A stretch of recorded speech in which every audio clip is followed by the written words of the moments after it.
Today we're making a really easy fruit salad, and what I do is I cut my watermelon so that it makes a little watermelon bowl with a lid.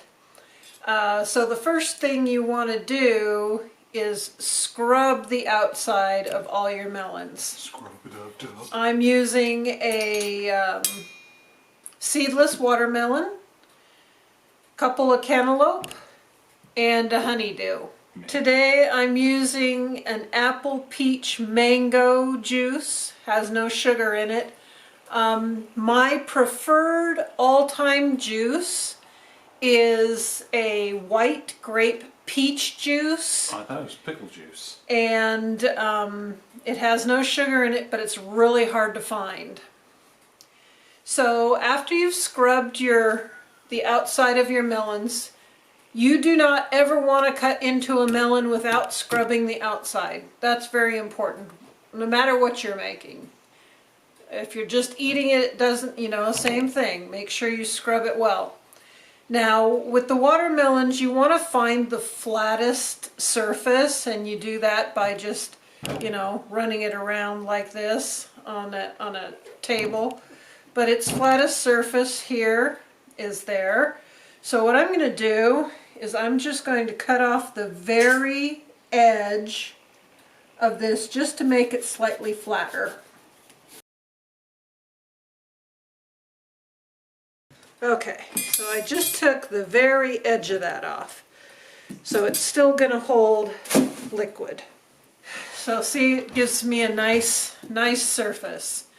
I do this fruit salad 4th of July, it's a big hit, and I also do it if I can find the fruit Thanksgiving. But if you're going to be someplace warm, then what you do after you've done your fruit salad, I'm moving it, is just put it in a bowl like this after everything's all done, and then place ice around it, and it will keep the melon cold. And that's really nice for the 4th of July when it's warm. Okay, so now what I'm going to do is I'm just going to put a light marking so that I know where I want to cut, because I'm just going to cut the top off of this so I still have a bowl to put my fruit salad in. Making a perfect incision, doctor. Yes. Now I have this cute little cutting knife. You can do it with a regular knife. It's just not as easy.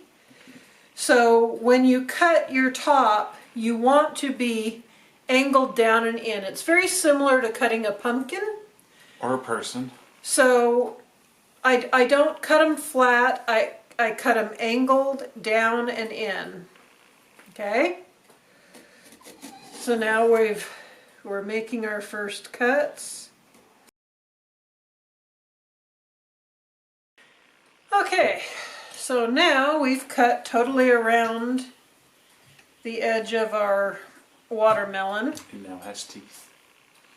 And so now we have to carefully lift the top out without breaking it. Would be easier if I had one of those little lazy Susans that I could put this on, and then I could spin it around.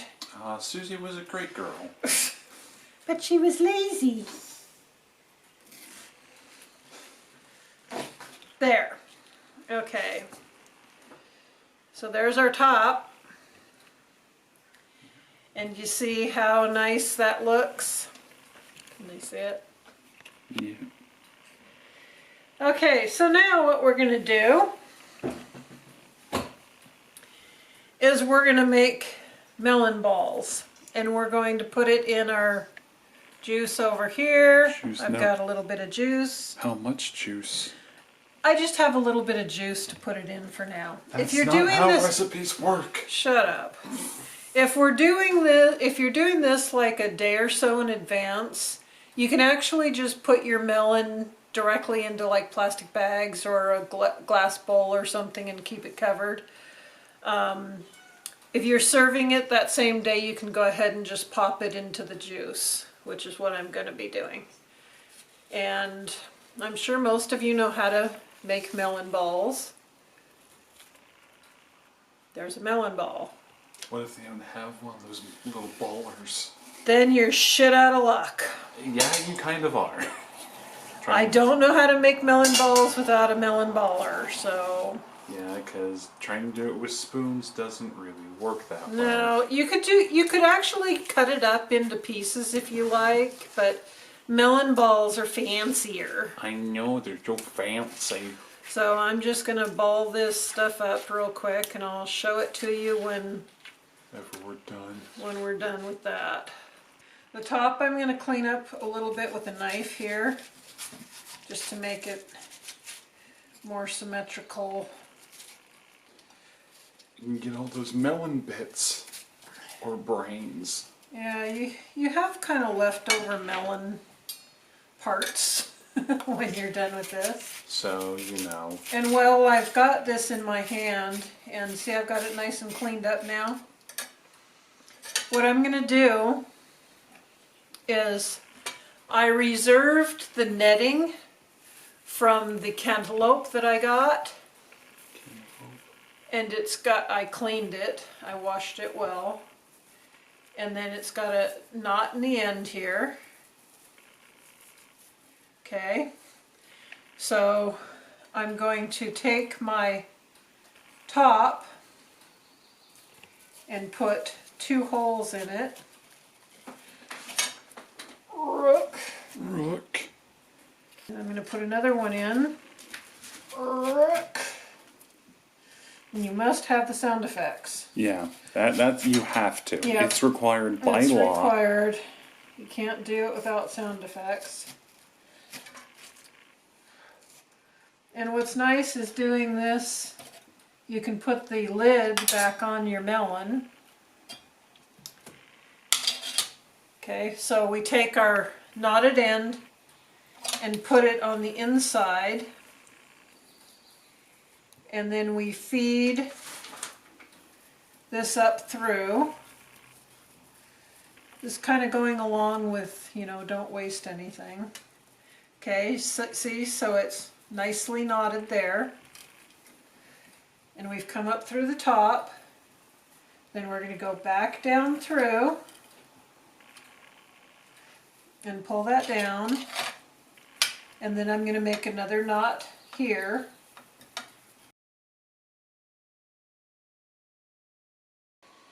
So what I've done is I've done my melon balls. I've left a nice thick bottom, and I've left some meat on the sides. Can't call that meat. Anyway, so it sits flat. Fix the top so that you can put the top back on. Ta-da! Ta-da! So that you could actually put like a slotted spoon in this with some bowls, and people could just come and scoop it out and then put the top back on, and it keeps it safe from the bugs. Yeah, and children. And children. So there, see, it fits nice. Okay, I've got to finish doing my melon balls. You do get a few seeds in your stuff, even with seedless watermelons, but most people don't care. It's not a big deal. So I'm going to cut up my other melons, and I will be back to you when they're done.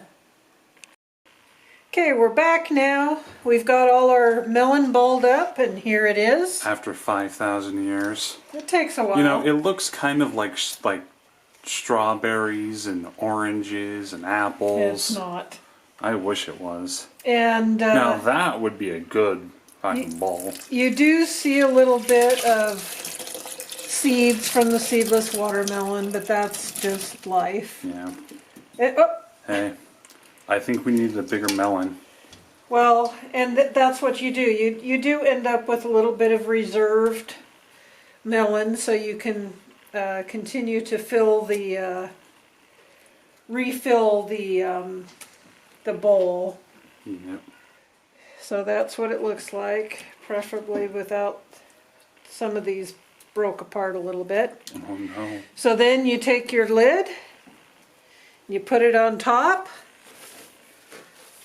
and there is your melon ready to serve up with a slotted spoon. Mm-hmm. So there you have it. It's just taking one of the darker seeds off the watermelon. It's something that people tend to really like and goes over really well. And again, remember to keep it cold, put it in a bowl, put ice around it, put the lid back on it, keep the bugs out of it, and you've got a great 4th of July treat. Okay, well, we will see you next time and keep watching our videos.